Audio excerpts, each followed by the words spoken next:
Setelah Perang Padri berakhir, Belanda terus meluaskan daerah pengaruhnya. Belanda mulai memasuki tanah Batak seperti Mendiling, Angkola, Padang Lawas, Sipirok, bahkan sampai Tapanuli. Hal ini merupakan ancaman serius bagi kekuasaan Raja Batak Sisingamangaraja XII. Masuknya Belanda ke tanah Batak ini juga disertai dengan penyebaran agama Kristen.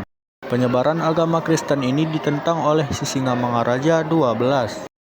Karena dikhawatirkan perkembangan agama Kristen itu akan menghilangkan tatanan tradisional dan bentuk kesatuan negeri yang telah ada secara turun-temurun. Untuk menghalangi proses kristenisasi ini, pada tahun 1877, Raja Sisingamangaraja XII berkampanye keliling ke daerah-daerah untuk menghimbau agar masyarakat mengusir para Zending yang memaksakan agama Kristen kepada penduduk. Jalannya perlawanan. Pada tahun 1878, Raja Sisingamangaraja XII angkat senjata memimpin rakyat Batak untuk melawan Belanda.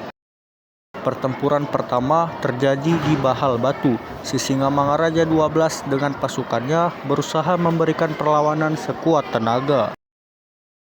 Tetapi nampaknya kekuatan pasukan Batak tidak seimbang dengan kekuatan tentara Belanda, sehingga pasukan Sisingamangaraja ini harus ditarik mundur. Perang Batak ini semakin meluas ke daerah-daerah lain. Setelah berhasil mengagalkan berbagai serangan dari pasukan Sisingamangaraja XII, Belanda mulai bergerak ke Bakara yang merupakan benteng dan istana kerajaan Sisingamangaraja. Dengan jumlah pasukan yang cukup besar, Belanda mulai mengepung Bakara. Akhirnya benteng dan istana Bakara dapat diduduki oleh Belanda.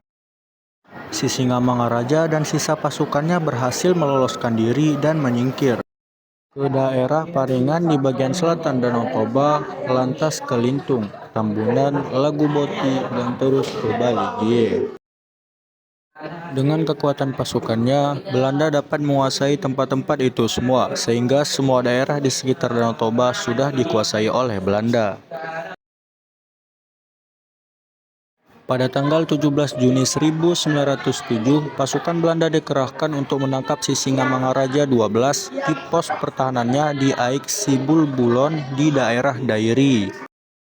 Dalam keadaan terdesak, Sisingamangaraja XII dengan putra-putranya tetap bertahan dan melakukan perlawanan sekuat tenaga. Tetapi dalam pertempuran itu, Sisingamangaraja XII tertembak mati. Begitu juga putrinya Lopian dan dua orang putranya Sutan Nagari dan Patuan. Thanks for watching.